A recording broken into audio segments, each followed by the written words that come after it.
та бүхэнд шинэ оны мэнд хүргэе. 2022 оныхоо шинэ оныхоо мэндийг дэвшүүлье. Шинэ ондоо та бүхэн эрүүл энх ад жаргал амжилт бүтээл аливаа бүхнээрээ дүүрэн ариун их ургац хураасан сайхан жил байх болтугай. За ингээд та бүхэндээ энэ 2021 оны одоо улаан лойлоор мэдчилгээ дэвшүүлье. Энэ их сонирхолтой улаан лойл байгаа. Энийг 2020 онд үрээр тариад ингээд ургуулад намар хураахад ийм ногоон байсан. За ингээд би намар 2020 оны намар хурааж аваад ингээд тавьсан чинь 2021 оны 1 сард гоё улаан болоод ирсэн байхаар нь салат хийж байх та. Нэмгэнийхээ модны доод тал руу хийгээд тэгээд сайхан өрслүүлээд соёолуулаад 2021 оны хавар хүлэмжиндээ тарихад хамгийн түрүүнд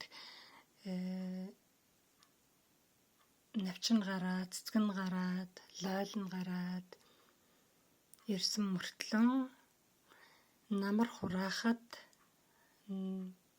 бүр сайн улаагаагүй юм шар хэвээрээ байсан.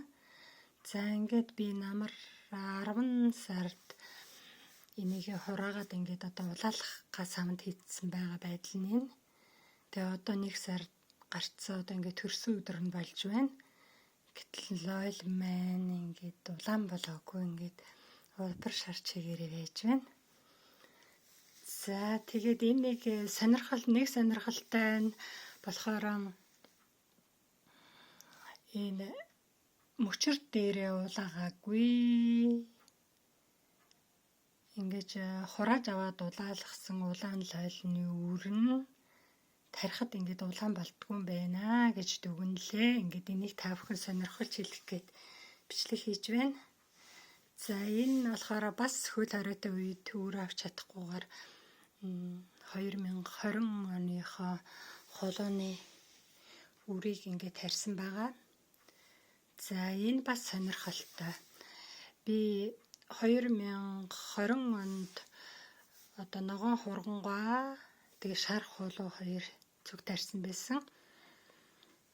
За цэцгэлээд гараад ирэхдээ шар хулууны маань эр цэцэг нь гараагүй баахан энэ цэцэгтэй. Тэгээ ногоон хулууны эр цэцэг нь айгүйх гарцсан байхаар нь зэрэг ногоон хургангуйныхаа эр цэцгийг аваад шар хулуулуугаа ингээд тоос хүртээсэн чинь тэгээд өр гарсан. Тэгээд өр нь усанд хийхэд гоё дороонд тунаад тэгээд сайхан өр гарсан болохоор би тэрийг аваад 20 оныхоо холооныхаа үрийг аваад 21 онд хөл хоройтой үед энийг салбитканд боогоо тавьсан чинь сайхан ургаад ирэхээр нь ургуулсан чинь ийм гоё хуурт гонжгор ирлээз ийм гоё холоо гарч ирсэн шар холоо. Тэгээд энэ жил энэ шар холооныхаа үрийг авсан чинь өр нь дээр хөвөө дороо тунахгүйгээр одоо ахиж ургац өгөхгүй юм байна л да. Ирлээз болохоор тэгээд үр авчинжилж чадаагүй. Тэгээ энэ холоо маань харин их сайхан удаан хадгалагдах юм байна. Ингээд өвөлжөнгөө одоо шинэ он гарцсан байхад идэж болохоор юм сайхан байна. За ингээд та бүхэн ирэх жил холуугаан тэгээд улаан лойлон ариун их тариад тэгээд ургац их ариун эко био өрнүүдээрээ их ургац хураагаарай гэж хүсэн өрөөй. За ингээд 22 онд бид бүхний ургацын их талай улам их амжилт гарах болтугай гэж хүсэн өрөөё.